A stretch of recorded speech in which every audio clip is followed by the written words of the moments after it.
Sunday school کے بچے ہیں وہ پلیز سنڈے اسکول میں پہنچ جائیں. پیدائش کی کتاب اور اس کا 6واں باب.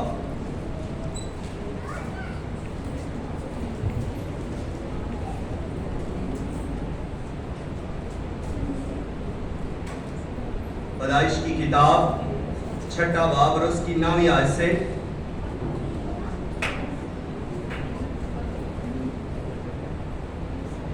حوالہ ایک بار پھر میں دہراؤں گا. بائبل مقدس کی پہلی کتاب پیدائش کی کتاب باب نمبر 6 اور اس کی 9ویں آیت سے پاک کلام میں سے میں آپ صاحب کے لیے پڑھنے کی جسارت حاصل کروں گا.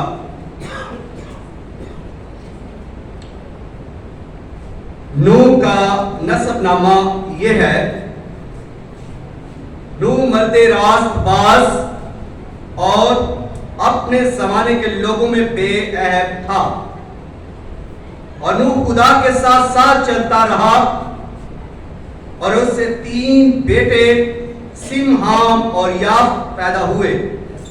پر زمین خدا کے آگے ناراض ہو گئی تھی اور وہ ظلم سے بری تھی اور خدا نے زمین پر نظر کی اور دیکھا کہ وہ ناراض ہو گئی ہے کیونکہ ہر بشر نے زمین پر اپنا طریقہ بگاڑ لیا تھا. اور خدا نے نوح سے کہا کہ تمام بشر کا خاتمہ میرے سامنے آ پہنچا ہے کیونکہ ان کے سبب سے زمین ظلم سے بھر گئی. سو دیکھ میں زمین سمیت ان کو ہلاک کروں گا. تو گوبر کی لکڑی کی ایک کشتی اپنے لیے بنا. اس کشتی میں کوٹھڑیاں تیار کرنا اور اس کے اندر اور باہر رال لگانا اور ایسا کرنا کہ کشتی کی لمبائی 300 ہاتھ، اس کی چوڑائی 50 ہاتھ اور اس کی اونچائی 30 ہاتھ ہو. اور اس کشتی میں ایک روشن دان بنانا اور اوپر سے ہاتھ بھر چھوڑ کر اسے ختم کر دینا اور اس کشتی کا دروازہ اس کے پہلو میں رکھنا اور اس میں 3 درجے بنانا، نچلا، دوسرا اور تیسرا. اور دیکھ میں خود زمین پر پانی کا طوفان لانے والا ہوں تاکہ ہر بشر کو جس میں زندگی کا دم ہے دنیا سے ہلاک کر ڈالوں اور سب جو زمین پر ہیں مر جائیں گے. اور پر تیرے ساتھ میں اپنا عہد قائم کروں گا اور تو کشتی میں جانا، تو اور تیرے ساتھ تیرے بیٹے اور تیری بیوی اور تیرے بیٹوں کی بیویاں. خداوند کے کلام کے پڑھے سنے اور قبول کیے جانے پر خداوند کا شکر ہو. سب کہیں آمین. آمین.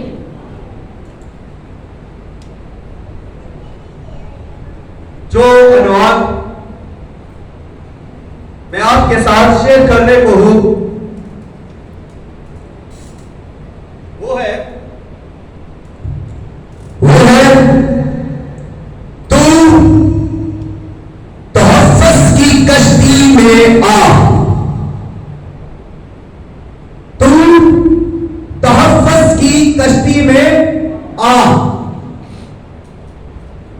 یہ اس کا عنوان ہے جو میں آج آپ کے ساتھ شیئر کروں گا. تو تحفظ کی کشتی میں آ. بائبل مقدس کو کھولتے ہی ہمیں خدا کا ایک عظیم کام ملتا ہے اور وہ عظیم کام یہ ہے کہ خدا نے اس کائنات کو بنانا شروع کیا، اس کائنات کی تخلیق شروع کر دی، اس کائنات کو بنانا شروع کر دیا. اور خدا جو کہتا گیا وہ مارس سے وجود میں آتا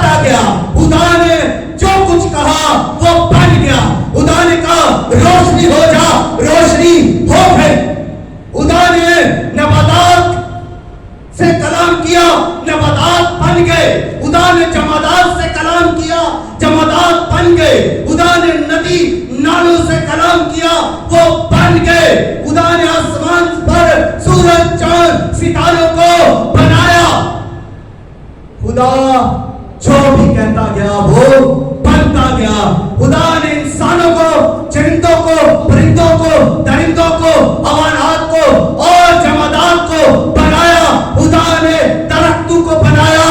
خدا نے کائنات کی ایک ایک چیز کو بنایا. خدا اس کا خالق ہوا. جس زمین پر ہم رہتے ہیں اس زمین کا خالق خدا ہے, اس کا بنانے والا خدا ہے. انسان کو تخلیق کرنے والا خدا ہے.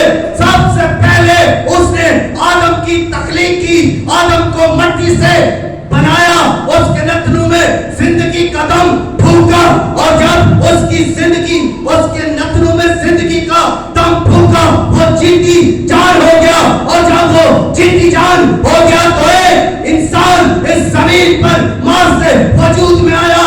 ایک انسان زندگی لے کر کھڑا ہوا اس دھرتی پر. پھر خدا نے اس کے ساتھی کو بنایا. اسی وقت پر خدا نے نیند کا غلبہ جاری کیا اور اس کی پسلی میں سے پسلی کو لیا, گوشت میں سے گوشت کو لے کر ایک عورت کو بنایا اور اس کا نام ہوا رکھا گیا. اور اس طرح زمین کے اوپر ایک مرد, ایک عورت, ایک جوڑا بنا دیا گیا. پھر خدا نے ان کو برکت دی, خدا نے ان کو بڑھایا, خدا نے ان کو ان سے کلام کیا کہ اس زمین پر بڑھو پھلو, زمین کو معمور و محکوم کرو. خدا نے انہیں برکت دی اور یہ برکت پاتے گئے, یہ بڑھتے گئے.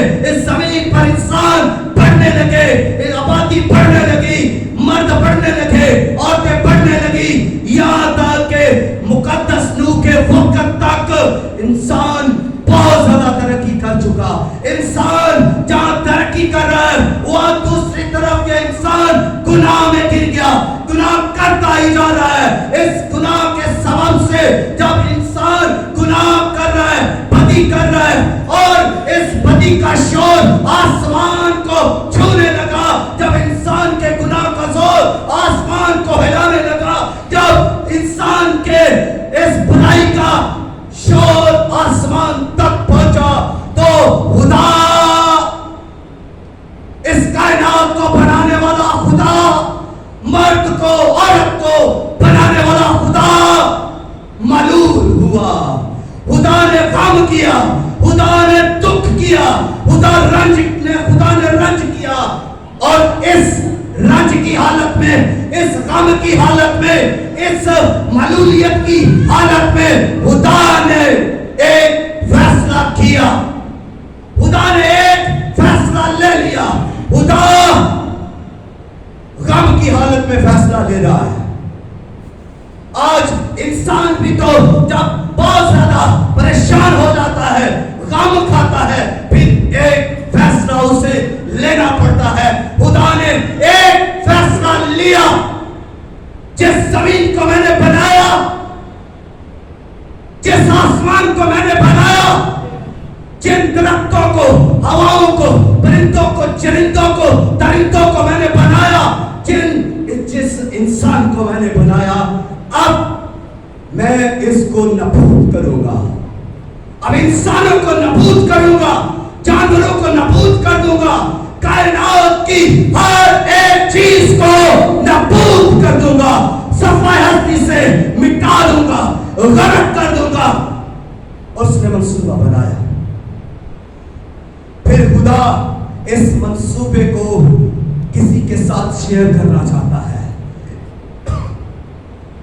خدا نے جو منصوبہ بنا لیا ہے, جو فیصلہ لے لیا ہے, اس فیصلے کو, اس منصوبے کو وہ کسی کے ساتھ شیئر کرنا چاہتا ہے.